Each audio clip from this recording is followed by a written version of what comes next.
biarkan ku terus hidup di bumi seperti arus, tak henti mengalir menuju lautan hamparan luas keabadian.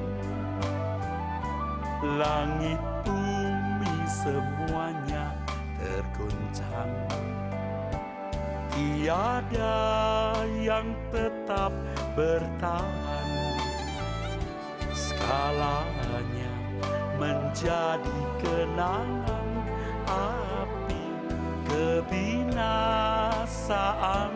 tak bertepi. Tuhan ajarku menghitung hari, singkat tak tahu kapan akhirnya. Tuntun aku sampai sempurna, berkenan di hadapan Bapa.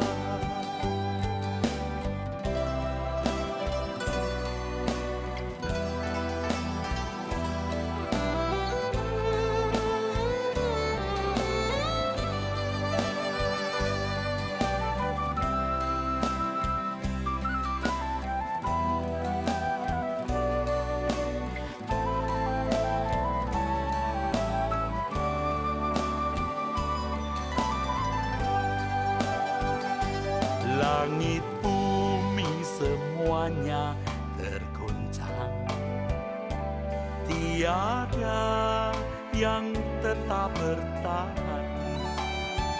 Skalanya menjadi kenangan api, kebinasaan tak bertepi. Tuhan ajarku menghitung hari, singkat tak tahu kapan akhirnya. Tuntun aku sampai sempurna, berkenan di hadapan Bapa. Tuhan ajarku menghitung hari, singkat tak tahu kapan akhirnya. Tuntun aku sampai sempurna, berkenan di hadapan Bapa. Tuntun aku sampai sempurna, berkenan di hadapan Bapa. Berkenan di hadapan Bapa.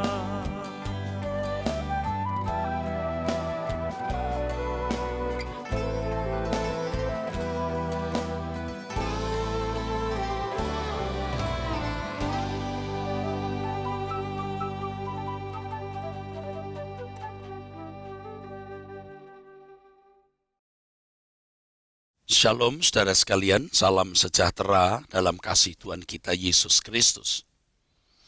Kembali kita jumpa dalam program Suara Kebenaran, yang melalui program ini saya berharap saudara-saudara sekalian diberkati oleh Tuhan. Saudara, dalam seluruh isi perjanjian baru dan tulisan rasul-rasul dapat ditemukan sebuah tuntutan yang juga merupakan prinsip penting dalam kehidupan orang percaya, bahwa untuk mengikut Tuhan Yesus, orang percaya harus meninggalkan segala sesuatu. Kita harus mengerti hal ini dan harus melakukannya. Meninggalkan segala sesuatu. Di sini kita menemukan bahwa menjadi orang percaya berarti menceburkan diri kepada kesulitan hidup. Perjumpaan dengan Tuhan Yesus harus berlanjut dengan kehilangan segala sesuatu. Ini suatu hal yang menyulitkan hidup kita. Karena kita sudah terlanjur terikat dengan banyak hal.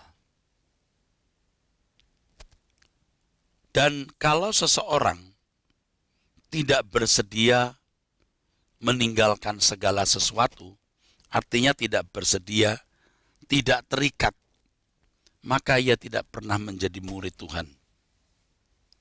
Tuhan berkata, kalau kamu tidak melepaskan dirimu dari segala milikmu, kamu tidak dapat jadi muridku. Kamu tidak bisa kuubah. Kamu tidak bisa bertumbuh. Kamu tidak bisa berubah dari manusia berdosa menjadi manusia Allah. Dimuridkan maksudnya memasuki proses belajar supaya dapat diubah menjadi manusia unggul. Dari manusia berdosa menjadi manusia Allah, man of God. Saudaraku, memiliki kesempatan untuk menjadi murid Tuhan Yesus, ini anugerah. Tidak semua orang memiliki kesempatan ini. Hanya orang-orang yang terpilih yang dapat menjadi murid Tuhan.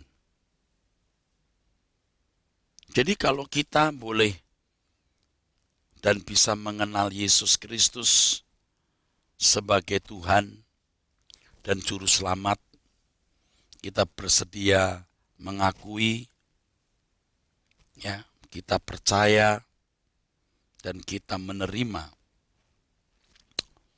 Itu anugerah yang luar biasa. Anugerah yang sangat besar. Tak ternilai. Nah, orang-orang yang terpilih seperti kita ini dituntut untuk bisa melepaskan diri dari segala ikatan. Aduh, berat saudaraku.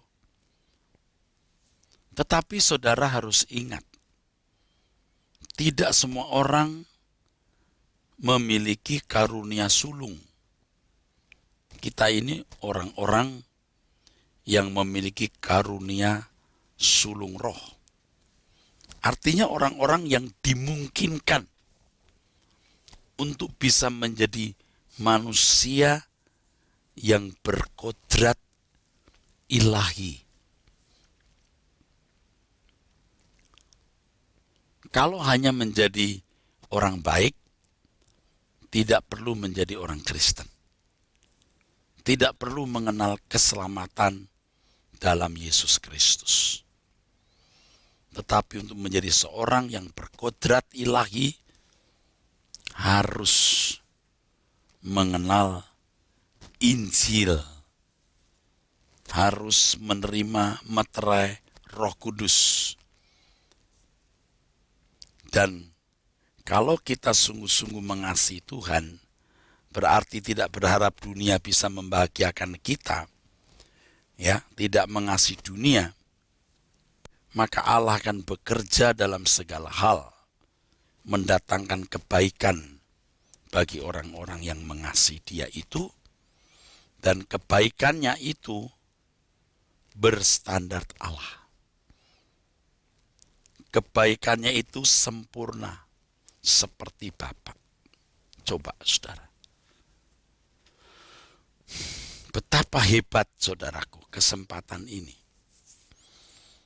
Saudara, kalau dilahirkan dalam lingkungan masyarakat beragama A, Anda mau tidak mau beragama A.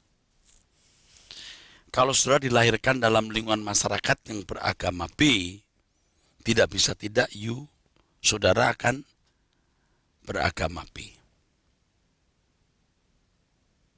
Dan banyak orang dengan segala keyakinan, kepercayaan, dan agama mereka dapat membuktikan bahwa Allah mereka itu benar dan ada. Ya, dalam versinya. Jadi tidak heran kalau mereka pun juga gigih mempertahankan agama masing-masing jika perlu mengorbankan darah dan nyawa. Lalu saudara yang mengaku memiliki kasih karunia di dalam Yesus Kristus ini, apa bedanya? Apa lebihnya? Saya berkata begini tidak bermaksud untuk membuat komparasi atau perbandingan lalu melecehkan agama lain. Setiap agama pasti benar di mata pemeluknya. Mereka bisa membuktikan kebenaran dan keberadaan Allah mereka. Sehingga ada agama-agama yang usianya sudah ribuan tahun tetapi tetap eksis.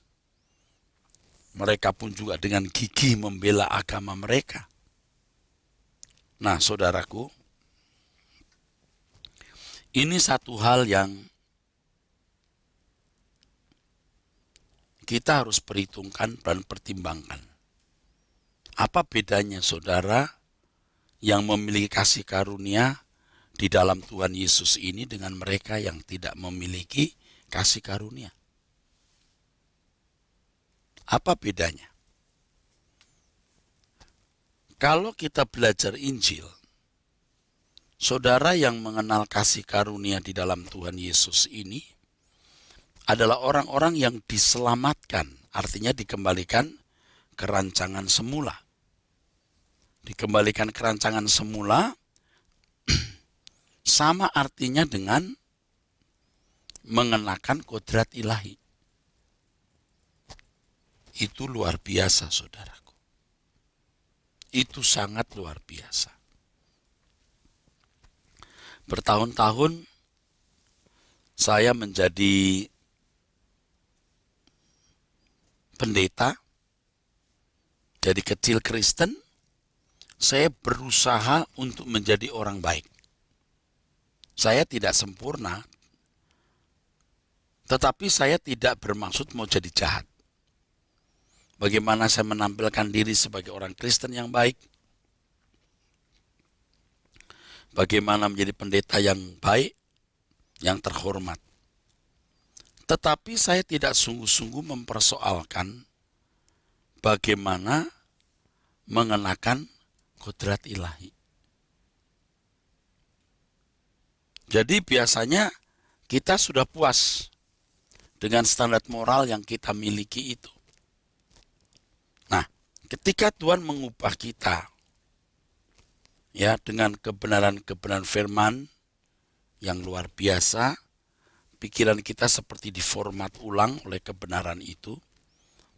Kita tahu sekarang bahwa target kita itu adalah mengenakan kodrat ilahi.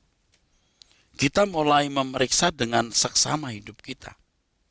Apakah aku sudah mengenakan kodrat ilahi itu? Dan ternyata keadaan kita masih jauh dari yang Tuhan kehendaki. Jauh. Sikap hati kita yang bengkok, hawa nafsu yang masih bersisa, ambisi, kesombongan, ketidaktulusan, kepura-puraan, dan semua yang tidak kudus di mata Tuhan mulai dimunculkan, mulai kita sadari. Yang dulu kita bisa bersembunyi di balik kemunafikan kita. Kita nggak sadar kita munafik. Kita tidak sadar kita tidak rendah hati. Kita bicara mengenai kerendahan hati, tetapi kita sendiri tidak rendah hati. Bicara mengenai kerendahan hati, tapi dalam kesombongan. Coba, saudara. Nah, Tuhan menuntun kita Bagaimana mengenakan kodrat ilahi? Kebusukan-kebusukan seperti itu mulai terkuak, disingkapkan. Kesombongan terselubung, kerendahan hati pura-pura, ketidaktulusan, dan lain sebagainya. Dari saat ke saat, Roh Kudus menolong kita.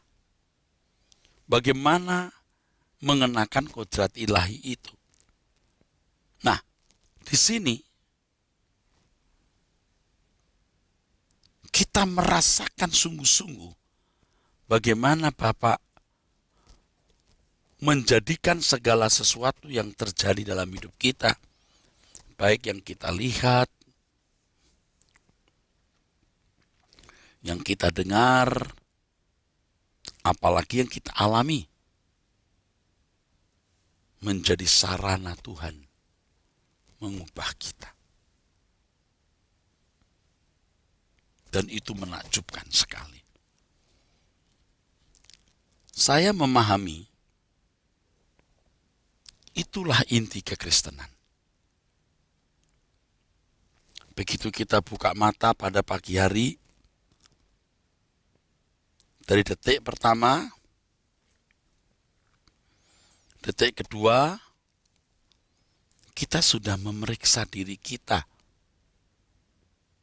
Apakah yang kita lakukan itu berkenan di hadapan Bapa di surga? Terjadi interaksi dengan Bapa. Amazing. Hidup kita jadi luar biasa. Selain kita mulai mengenali kejahatan terselubung di dalam diri kita, kita juga mulai peka terhadap perasaan Tuhan. Apakah tindakanku ini menyenangkan Tuhan? Atau tindakanku ini mendukakan hatinya? Kita peka. Dan kalau sampai kita berani berbuat kesalahan, jiwa kita sangat terganggu, galau, upset, gelisah. Bahkan ketika kita sudah minta maaf, kadang-kadang kita sendiri tidak bisa memaafkan diri kita. Kenapa aku lakukan hal itu? Kenapa aku sombong? Kenapa aku melukai hati orang itu? Kenapa aku mengucapkan kata-kata ini? Itu proses yang normal. Dan mestinya hal itu berlangsung dalam hidup setiap individu orang percaya.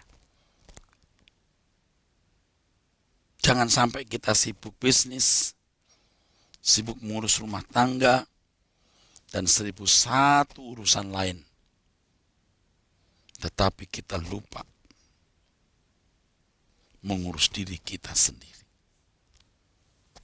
Kalau dalam konteks saya sebagai pelayan jemaat, jangan sampai saya sibuk mengurusi pelayanan, sibuk mempersiapkan khotbah dan seminar, sibuk rapat majelis, besuk dan lain-lain. Tapi saya sendiri tidak membangun kodrat ilahi. Saya jadi manusia baik dan terhormat, tetapi tidak baik dan tidak terhormat di mata Bapa di surga. Celaka bukan? Celaka sekali. Jangan sampai ini terjadi.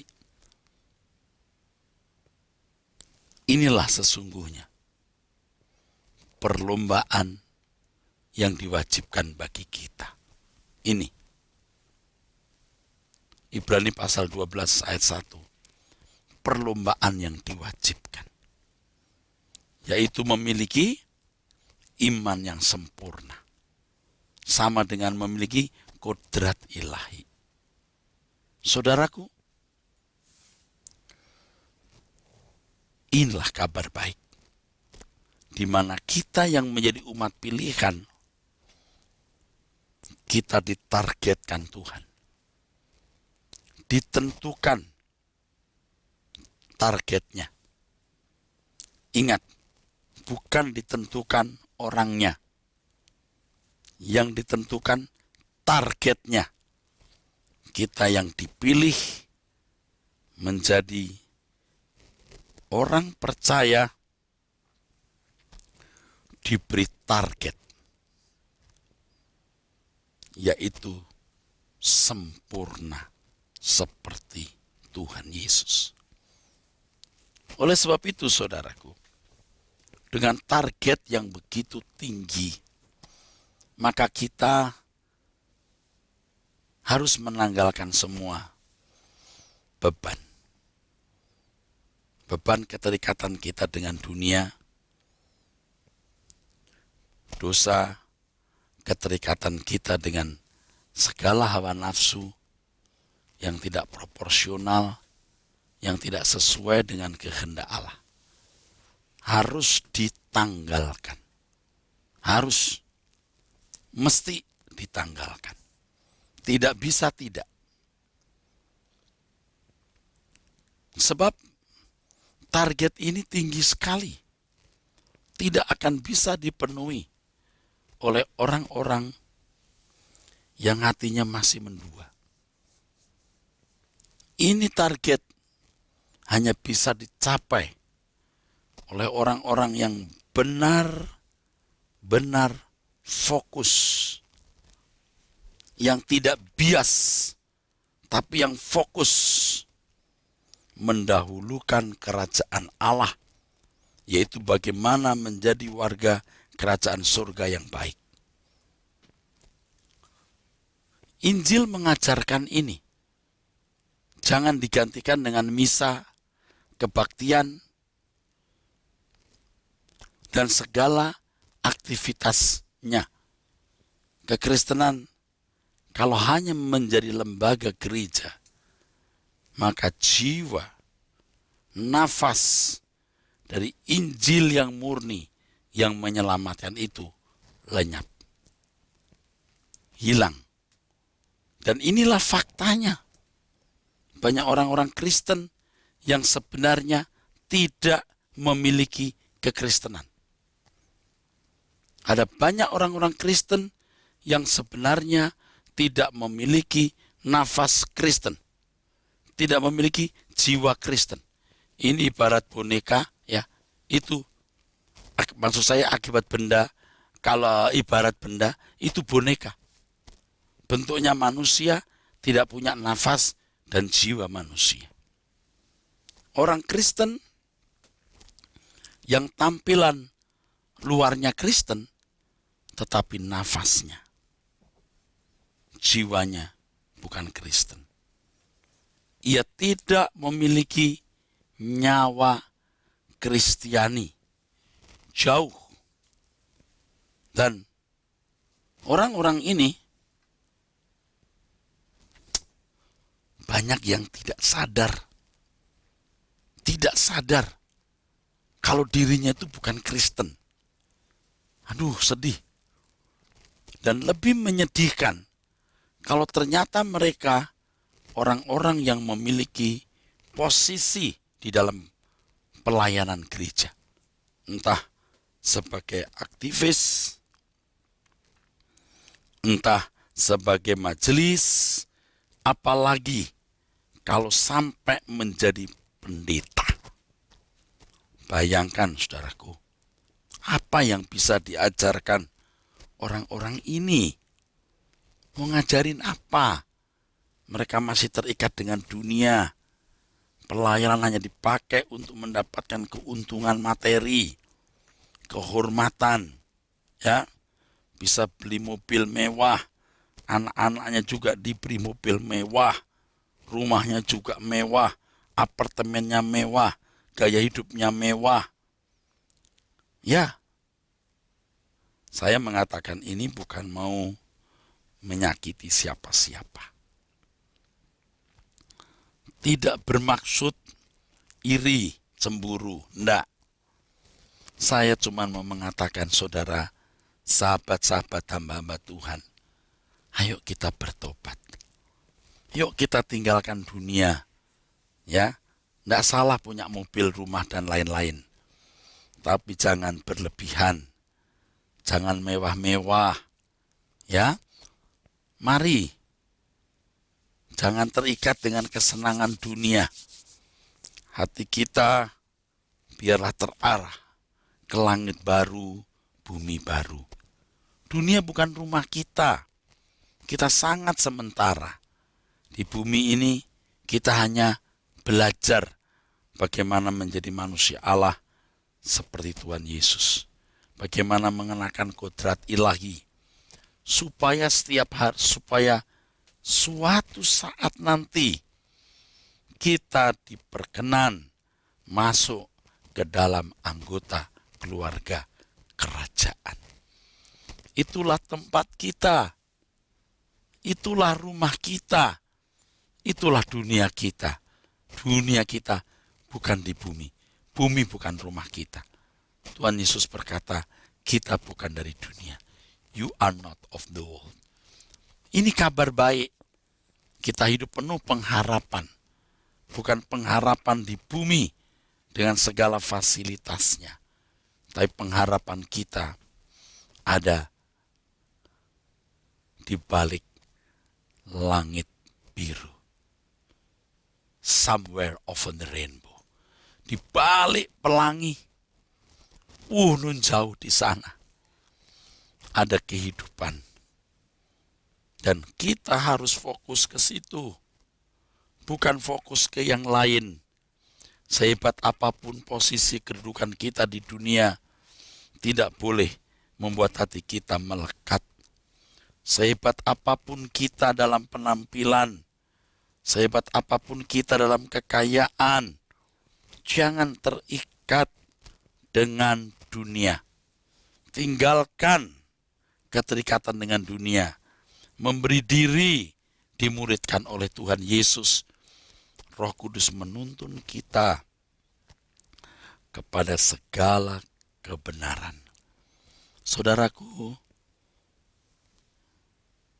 saya rindu kita semua mau berubah. Saya juga mau berubah. Suatu hari kita akan ketemu di surga. Walaupun di bumi kita tidak saling kenal, tapi nanti kita akan ketemu di sana.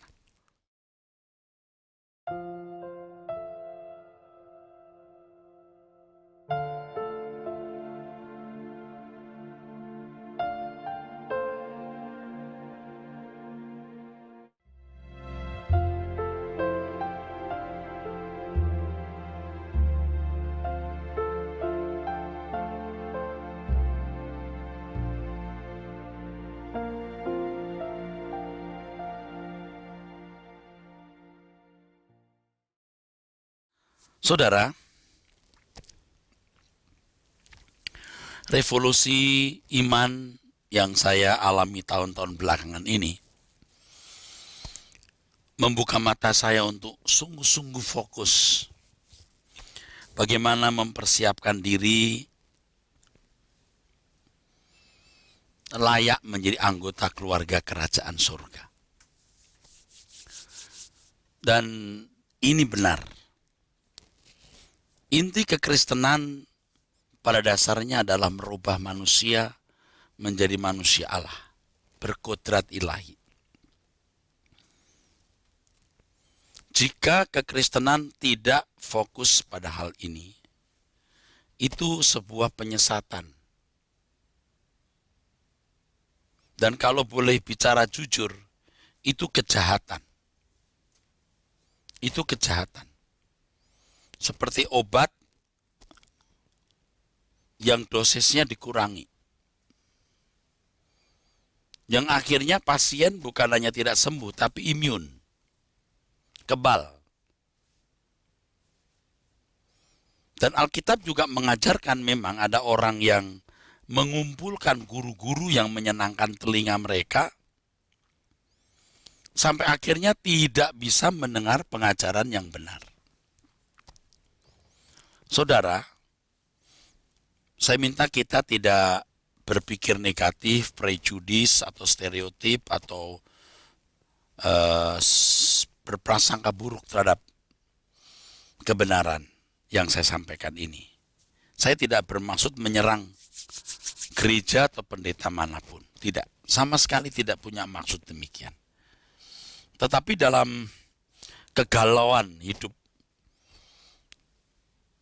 saya mau berterus terang bahwa banyak ajaran yang tidak sesuai kebenaran Alkitab. Yang tidak fokus pada maksud tujuan keselamatan itu diadakan. Maksud tujuan keselamatan itu diadakan adalah manusia dikembalikan ke rancangan semula, dari manusia berdosa, lalu menjadi manusia yang berkodrat ilahi. Ya. 2 Petrus pasal 1 ayat 3-4, Ibrani pasal 12 ayat 9, 10, 11. Ya, berkodrat ilahi sama juga dengan mengambil bagian dalam kekudusan Allah. Jadi saudara, kalau pendeta seperti saya ini, pembicara seperti saya ini, dan gereja dengan seluruh perangkat pelayanannya tidak menggiring jemaat pada tujuan itu kejahatan. Itu kejahatan, saudara. Oleh sebab itu, dua hal yang harus dimiliki gereja. Yang pertama, kebenaran. Kebenaran yang mengubah. Yang kedua, teladan.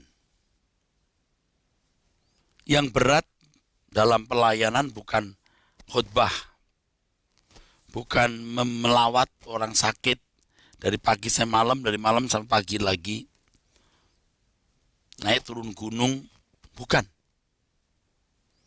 Beratnya pelayanan kita adalah bagaimana kebenaran Injil kita peragakan.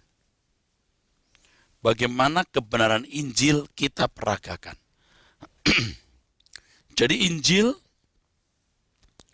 menjadi hidup kita.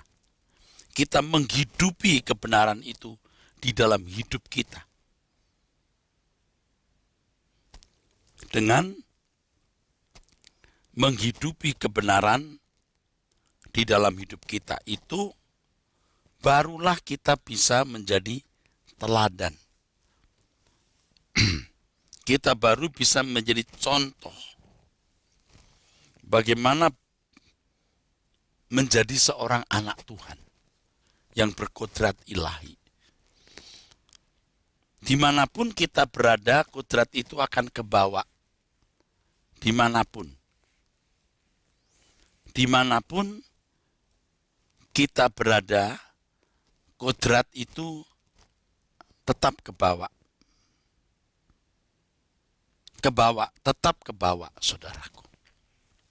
Tetap. Kita berhadapan dengan siapapun, kodrat ilahi itu akan memancar. Pasti dirasakan orang, saudaraku. Pasti. Jadi seorang pendeta, majelis, aktivis gereja harus bisa memperagakan Injil. Kalau meminjam pernyataan Paulus, hidupnya sepadan dengan Injil. Jadi ironis sekali kalau di rapat majelis ada pertikaian, ya, pukul-pukul meja, kursi melayang, ada yang bawa golok. Itu bukan anak Tuhan. Anak dunia saja bisa lebih baik. Ya. Itu anak setan. Anak setan saja bisa menguasai diri supaya pekerjaan setan bisa berlangsung dengan baik. Ya, bisa. Anak-anak setan yang tidak terang-terangan jahat supaya dia bisa merusak pekerjaan Tuhan dengan penampilan yang kelihatan baik. Ini sudah terang-terangan berkelahi di dalam ruang rapat gereja. Coba, saudara. Itu belum lagi bicara soal penggelapan uang di dalam gereja, perjinahan, pertikaian, perebutan kekuasaan, entah kekuasaan dalam gereja, kekuasaan sebagai pemimpin wilayah, sampai tingkat sinode. Saya tidak mengatakan saya lebih baik, saya juga belum baik. Tetapi kita mengerti apa yang baik. Kita mau sempurna, saudaraku sekalian. Jadi hal-hal seperti itu mestinya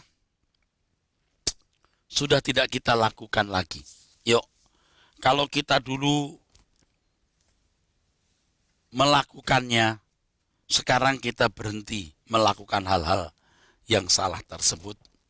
Supaya kita bisa mengajarkan kebenaran Tuhan, sekaligus hidup kita menjadi teladan atau contoh.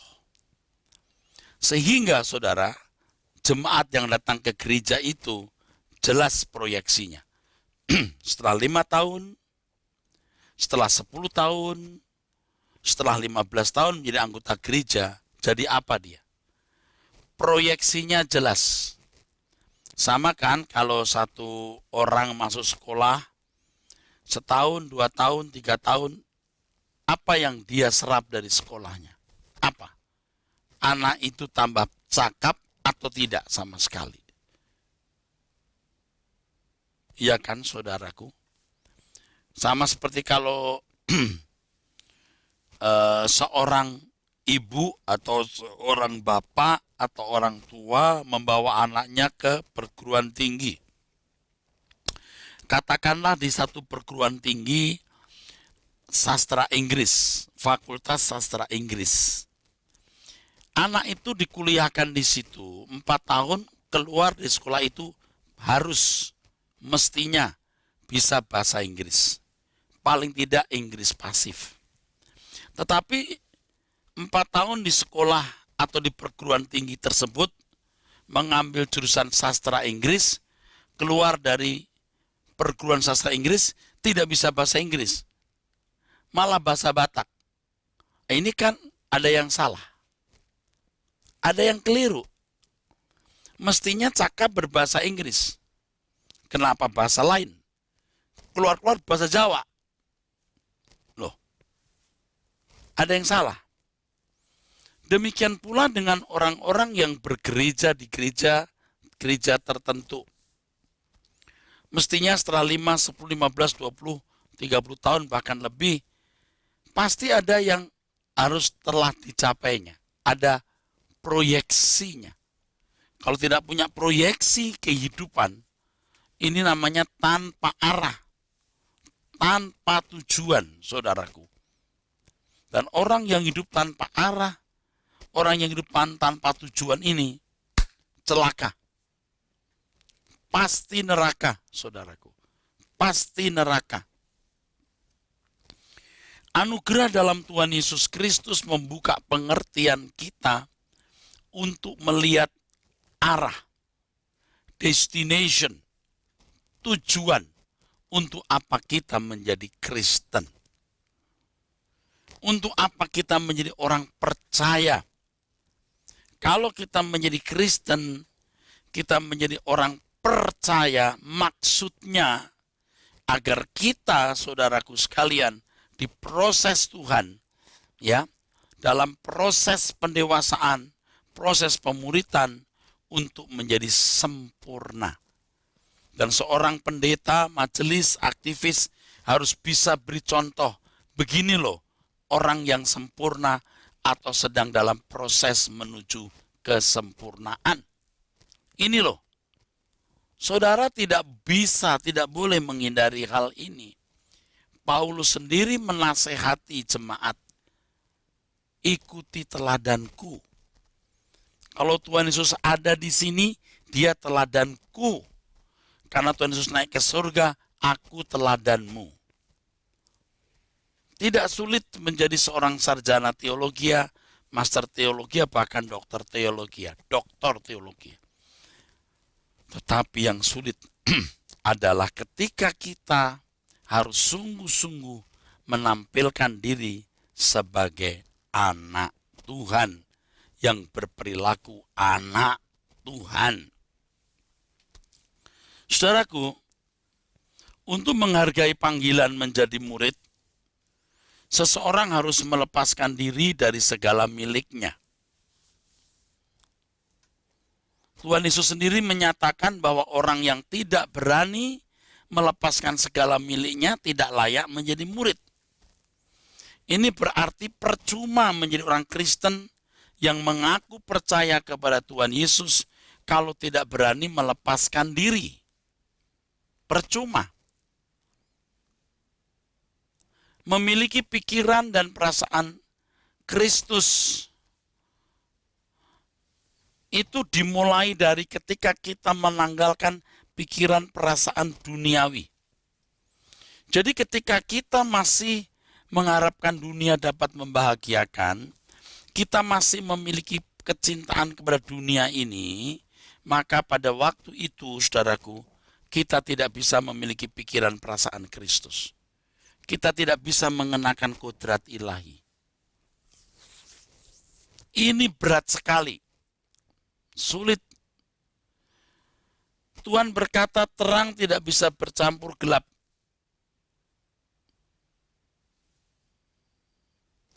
Tuhan berkata tegas sekali. Kamu tak dapat mengabdi kepada dua Tuhan. Jadi kalau masih ada percintaan dunia, ada harapan dunia membahagiakan, ada ikatan terhadap dunia ini, maka kodrat ilahi tidak bisa tumbuh di dalam diri kita. Luar biasa, saudaraku sekalian, sulitnya. Jadi kita bisa mengerti mengapa di Ibrani 12 ayat 1 mengatakan, tanggalkan beban dan dosa baru ikut perlombaan. Baru bisa mengenakan kodrat ilahi.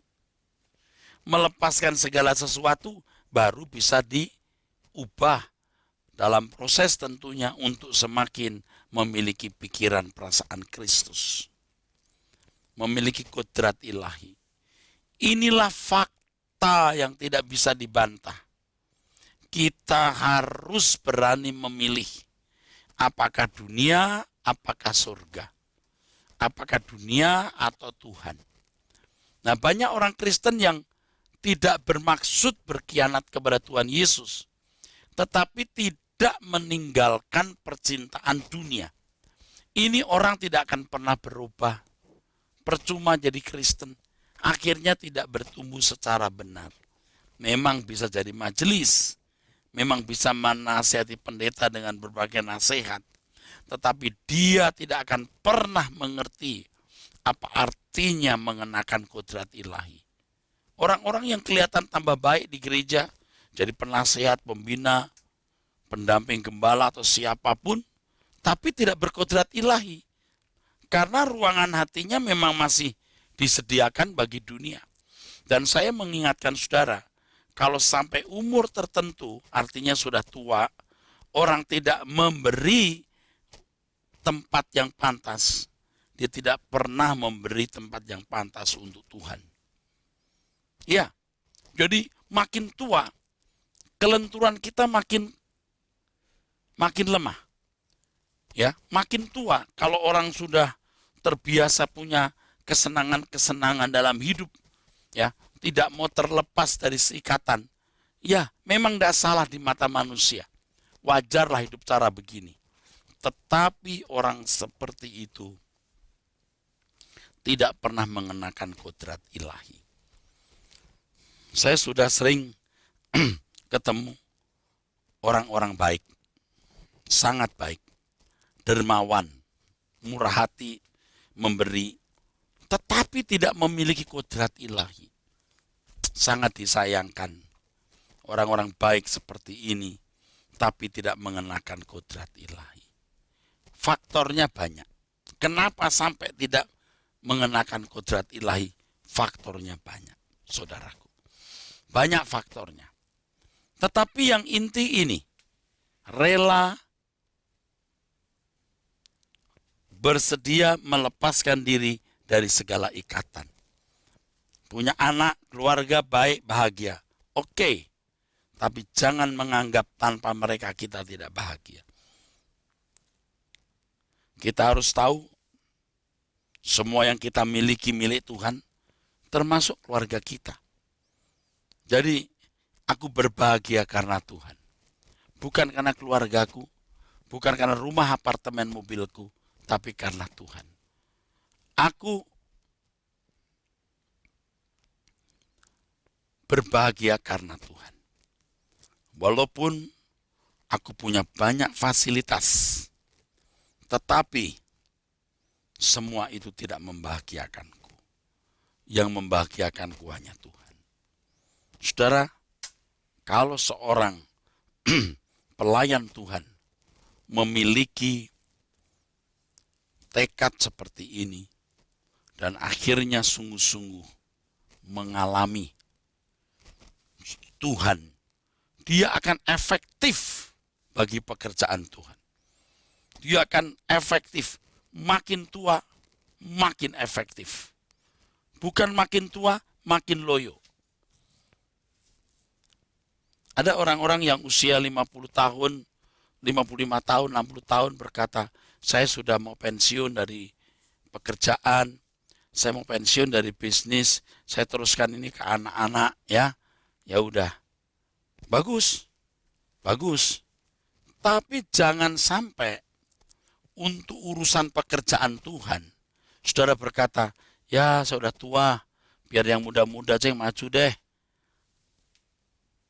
Itu makin tua justru baru mulai.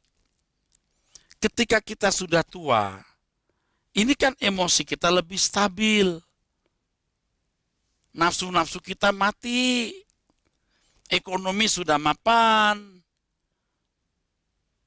Semua kematangan yang telah kita raih lewat perjalanan hidup sejak muda, kita pakai dong untuk pelayanan. Iya dong. Jangan malah saya pensiun deh.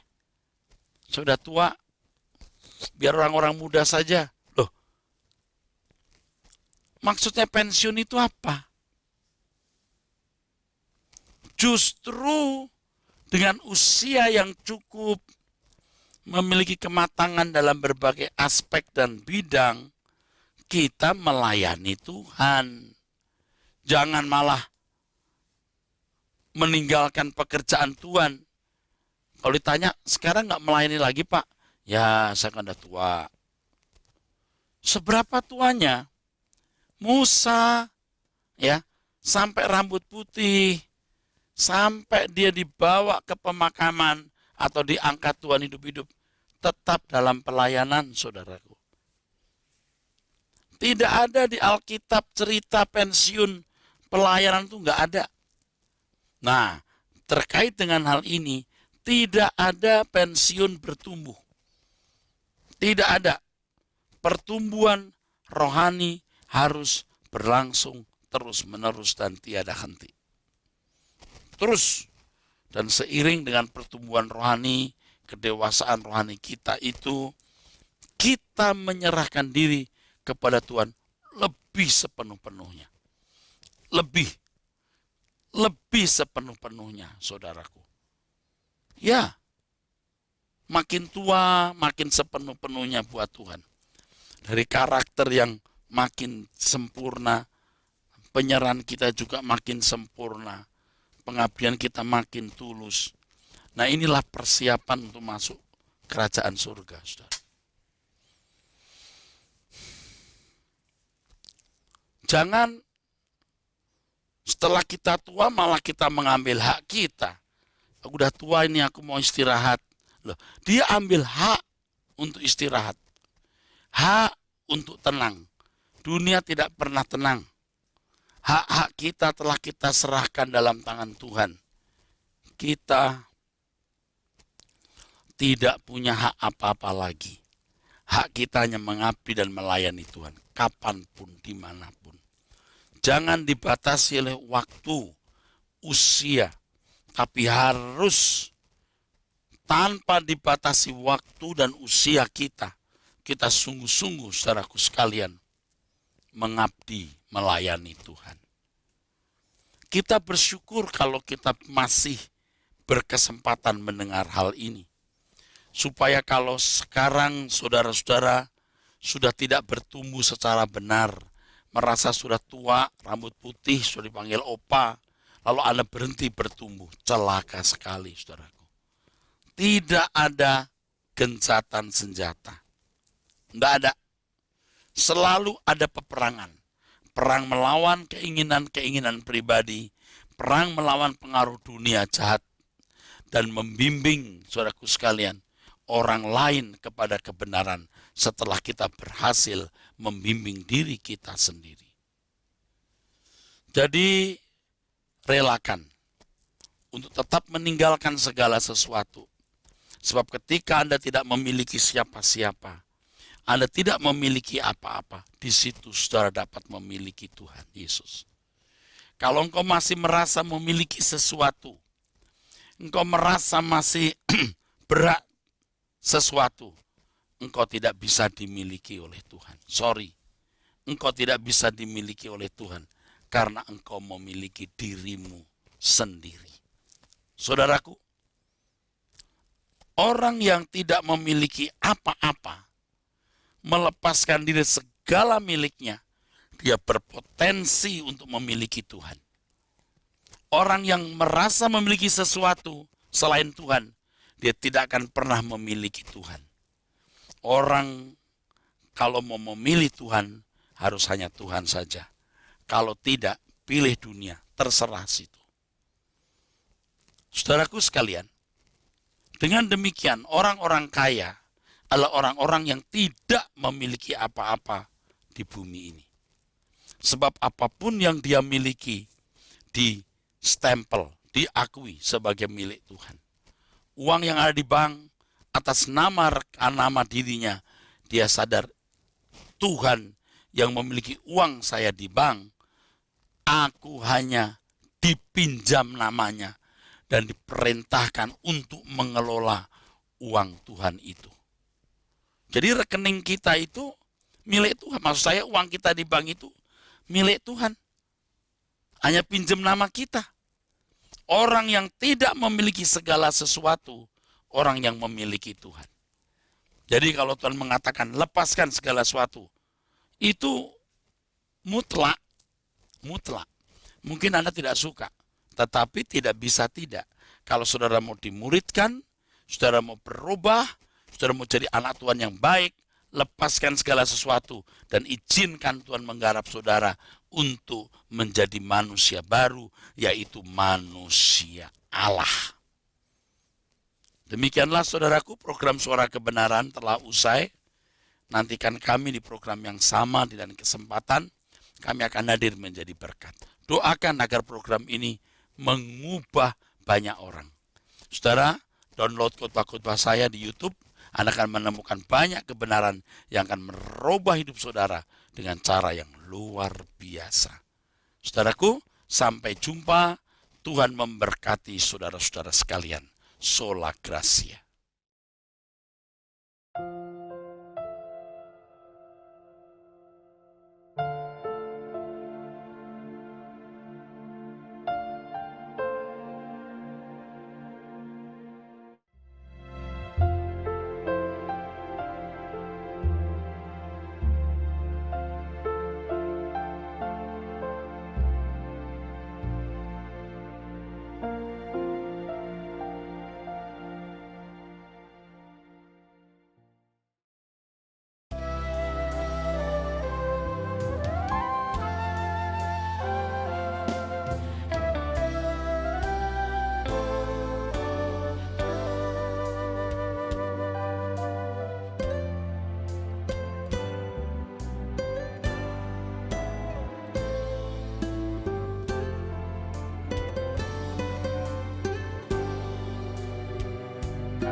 Percaya kepadamu walau ku tak mengerti, dan tak pernah ku tahu ujung jalan ini. Namun ku tetap percaya Kau yang memanggilku setia, memandu langkahku berlabuh di sana. Seperti Abraham sahabatmu sampai akhir setia, dari jauh memandang negeri perjanjian. Kanaan surgawi permai, tanah air yang kau janjikan, tempat pertemuan semua saleh Tuhan. Bawa aku ke sana, ajar aku setia, mengerti semua maksud dan jalan. Tak ku ingini lagi indahnya dunia ini, karena ku yakin yang kau sediakan sempurna.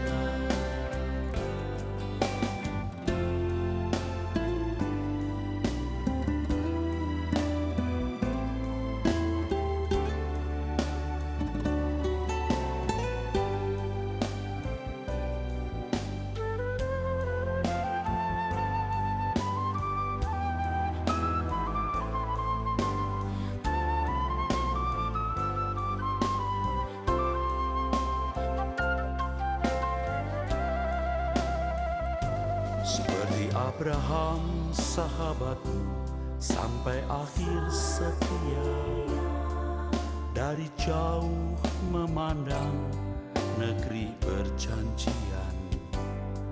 Kanaan surgawi permai, tanah air yang kau janjikan, tempat pertemuan semua saleh Tuhan. Bawa aku ke sana, ajar aku setia, mengerti semua maksud dan jalan. Tak ku ingini lagi indahnya dunia ini, karena ku yakin yang kau sediakan sempurna. Bawa aku ke sana, ajar aku setia, mengerti semua maksud dan jalan. Tak ku ingini lagi indahnya dunia ini, karena ku yakin yang kau sediakan sempurna. karena ku yakin yang kau sediakan sempurna. Karena ku yakin yang kau sediakan sempurna.